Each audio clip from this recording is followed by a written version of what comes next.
So everybody, just wanted to reiterate the fact that Deep Dive Movie Reviews does do spoilers, and for this episode in particular, Yorgos Lanthimos' Begonia, we're going to talk about every part of this movie, especially the ending. It's one you don't want to know before going to see it. So approach with caution. You're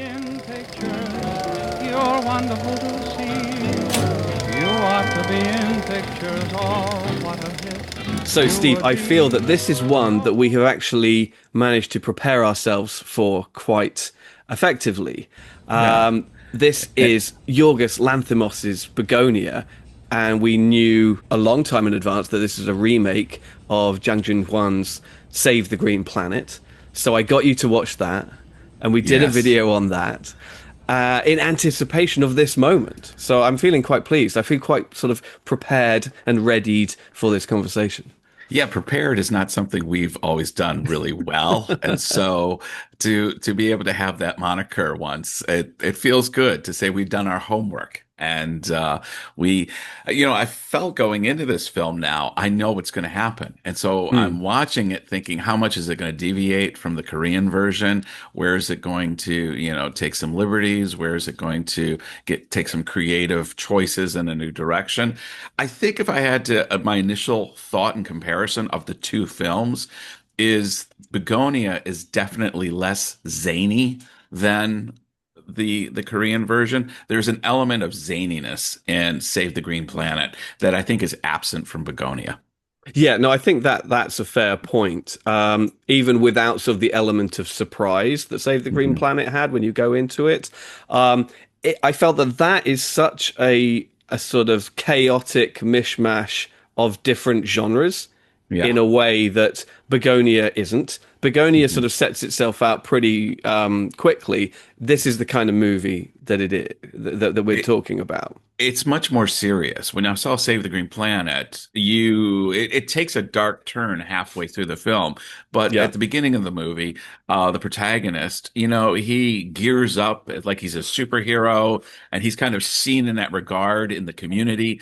He's got his kind of girlfriend sidekick who's a circus performer, and so there's all this kind of little weird distractions that make for a great movie. It's not a criticism. I'm just comparing the two. Whereas Begonia, it doesn't go in that direction. His rather than the girl being a circus performer, it's a friend of his who's obviously on the spectrum and has Mm. some spectrum issues, and so they play it that way rather than a unique and eccentric circus performer. I think so, and I think they take in the climate of the times. It would be very easy just to simply go, okay, well, we're setting this in America. Other than that, it's going to be the same story.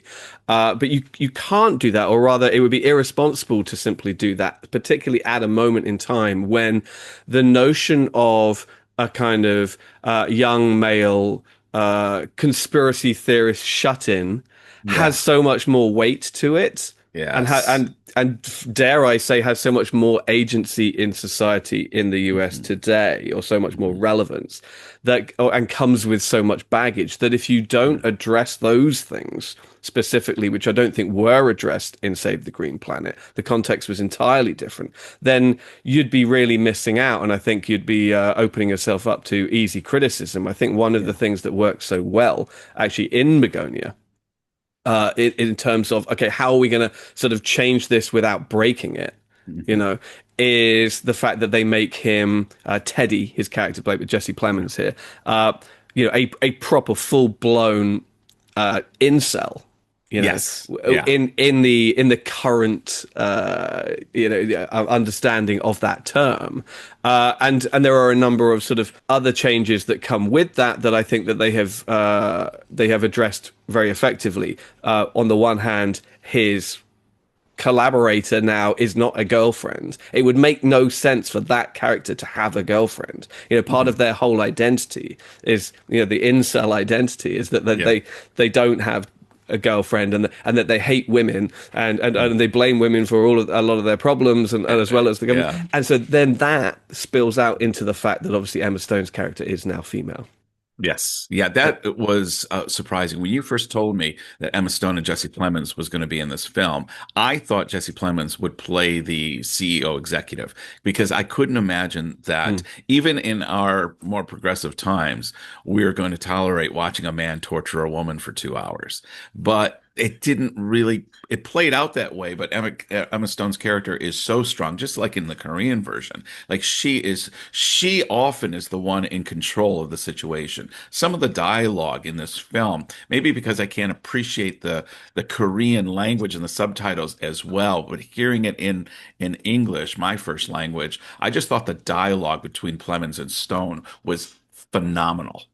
No, absolutely. I mean, I think it makes right, not that it makes sense, but I think it works incredibly well that you establish her character, Michelle Fuller, before any of this has even happened to her, Mhm. as a very hard-nosed, no nonsense, almost kind of belligerent character, and that's very much in keeping with what's his name, Chairman Kang from the Mhm. original movie. He's an unlikable character, and so is she. And although Mhm. you can empathize, or sympathize with her plight when she is kidnapped and all the rest of it, and you do fear for her safety. There are some caveats to that because while I don't think you're ever on Jesse Plemons' side in the same way that you kind of occasionally are, at least at the beginning, on Shin Hye-kyun's side in Save the Mhm. Green Planet, you do how to say you're not always sort of rooting for Emma Stone either. Oh no, no, no, no. There, in that way, it shares similarity with the Korean version Very because much so. whose side you're on kind of evolves and vacillates throughout the film, and but not unlike the Korean version. Although I'm sympathetic with both the protagonist characters, by the end, I'm like, oh no, they have to die. Like they've gone to the point of no return. And you raised something earlier that got me thinking when you mentioned that, in modern our times today, how it was really helpful to establish him as a conspiracy theorist in a way that we would kind of understand what we're seeing in today's polarized world. Mm. And what I thought was interesting was increasingly we're seeing that some of those conspiracy theories actually turn out to be true. I mean, not flat Earth or landing on the moon, but things like COVID and some of the media biases and things that we'd always been hearing. Then it starts to come out. Well, actually, some of the conspiracy theorists had a point. And I thought it's interesting that this conspiracy theorist, in the end, was right. It was an alien. Oh well, sure, sure. I mean, well, I mean, and I love the fact that they have kept the sort of the punchline. The Yes. movie Yeah. doesn't work without the punchline. Yeah. If what was her name, Michelle Fuller, if she turns out to not be an alien, then the entire point of the movie has been lost.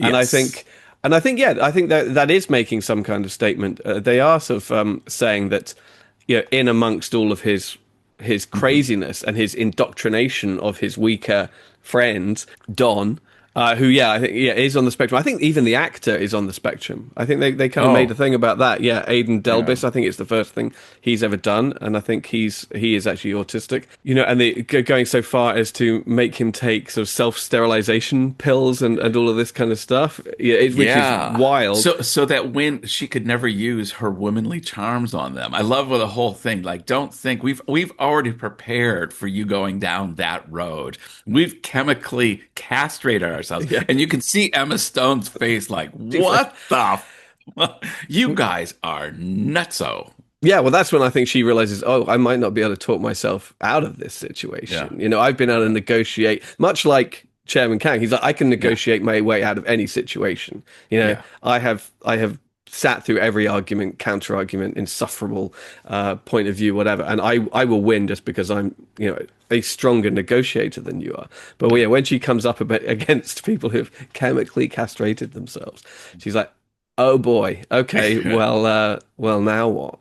Yeah, We're at uncharted waters now. very much so, very much so. I want to talk about a little bit about the director, about Yorgos Lanthimos, because obviously Greek filmmaker, Hmm. and moved over to Hollywood some time ago, with The Lobster, and then Hmm. I think every film after, no, then Killing of a Sacred Deer, but I think every film after that he's worked with Emma Stone on. I think Yes. it's now. their fourth collaboration after The What Favorite and what Poor was the one? Things. Poor Things. I was certain to say Pretty Things. It's not Pretty Things. Poor Things. That's right. Right, right. And then Kinds of Kindness, which was a movie that in Hong Kong it just went straight to Disney Hmm. Plus. And that in Plemons is in that as well. I think in some ways this is less strange, shall we say, Hmm. than some of his other films. Even going back to his early Greek works, like sort of Dogtooth, they Hmm. have the semblance of an ordinary sort of domestic situation, but very quickly you realize, okay, something is not right here. You know, Yeah. you have built a microcosm of bizarre behavior and strangeness, and it just looks ordinary. I think Begonia is almost like the other side of that. It's like it's presented as this weird kind of like crazy deranged situation, but then sort of as you listen to these characters, you're like, oh no, these are all too familiar, characters in all too familiar situations. And although yeah, their theory is ultimately bonkers, yeah, even though, as it turns out to be true, Hmm. you can really relate to all of these characters, or at least really recognize them Oh, as members of society today. And I think that that's sort of a nice little sort of shift in his sort of worldview. well, they're increasingly, that although she's a female, that tech bro billionaire type is becoming the go-to villain. And they Hmm. they better be careful because they're going to be the first against the wall when the revolution comes. Because there is a definite we can punch. This is a punching bag that can offer no resistance. And so in in the Korean version, he's much more just a high-end business CEO. In with Emma Stone, she's obviously at a Zuckerberg, Bezos level, Mm. Elon Musk. And so the idea that she really is an alien, that she really has a desire to manipulate the human race in a certain way. I mean, this is what we're saying about the tech bros. Sure. I mean, I think it's important to notice a slight distinction. She's not like a tech bro. She's like a pharmaceutical CEO. That's right. You're And right. But so I was yes. I mean, but she lives and breathes and swims in the same waters as all of those guys. And I think it very quickly establishes her as, I mean, pharmaceutical people are Yeah. arguably worse. Big They're pharma. Yeah, big big pharma pharma. are just bleh. I mean, tech bros, to a degree, you can choose not to use their platform or whatever. But when Yeah. it comes to big pharma, you're like, oh crap, at some point I'm going to Yeah. have to come up against them and I'm going to have to pay their prices and whatever. But it does establish her very quickly as not only just, a shark, but one that has swum and navigated and arguably contended with all of these kind of douchey tech bros on a day-to-day basis Yeah. and has emerged victorious. So, she's Yeah. very good at what she does. I also really appreciated the ever so slight twist on the conclusion of the movie. Hmm. When she is Yeah. taken back up to her spaceship, that and they do sort of use the full force of their arsenal against the Earth. They don't blow it up like they do Yeah. in Save the Green Planet. All they do is eliminate the entire human race and allow Yeah. everything else to To continue. breathe. Yeah. Everything else is alive. That was a very poetic and yet bizarre use of a montage of Mm, people in different parts of the world, people having sex, traffic accidents, like just in an instant, all human, but there'd be a dog walking by, yeah. or there'd be insects flying. And it's like, yes, we've eliminated the cancer from the earth. The threat. Yes, exactly. Yeah. Because you're caught in two minds. Because on the one hand, you're like, "Oh my gosh, that's horrible," but then you're like, "Actually, it looks much nicer, doesn't it? Yeah. This looks great." I wouldn't mind that at all. And it's a really, I mean, just from a sort of filmmaking standpoint, it's a really bold way to end the movie because Yeah. there is a kind of sort of sucker punchline Yeah. element to the way the Korean movie ends. It almost ends like a joke with a punchline. It's like, see ya, Yes. bang, Yeah. we're out. Whereas the this new version, it plays. I can't remember what the song is that plays at the end, but they play the entire song. Yeah. isn't it? So it's a Yeah. good sort of 3 minute montage. I was surprised how long it went on for. Yeah, I was like, But roll credits, but then the yeah. credits don't come until No, after the song is finished, and I'm like, yeah. okay, they're Yeah. really giving the audience, they want the audience just to sit with this notion, Yeah. sit with this idea, really let it percolate. And then there is that stunning visual where Emma Stone just pops the atmosphere, like the. But what's interesting is the Earth is that traditional flat Earth model. So even then, it's reinforcing the conspiracy theory that the Earth really is It's a a good point. flat Earth, And because I've watched a couple of those YouTube, just for shits and giggles, and just Hmm. that's the kind of model that they use. It was very recognizable, and I thought, even at the end, they're reinforcing the conspiracy theory that we live on a flat Earth.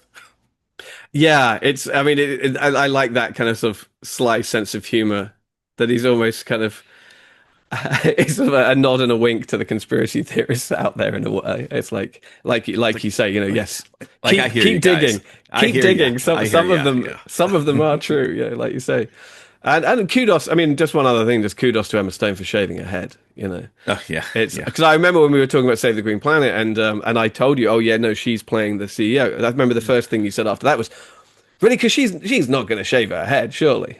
But She yeah, did. she She did. did. She did. That's And I dedication to thought, her craft.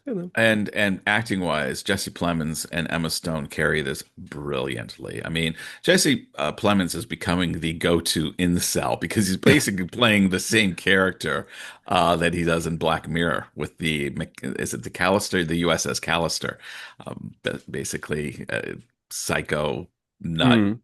Well, I'll incel. defer to you on that because, as you know, I haven't seen any of Oh, that. that's So right. You haven't watched Black Mirror. That's no. yeah. There's no real excuse for that. I don't know what to tell you, but yeah, he plays a wonderful villain. Oh yeah, absolutely. And he can be sort of desperately creepy at times as well. He's on a good roll. He's incredibly versatile as a performer.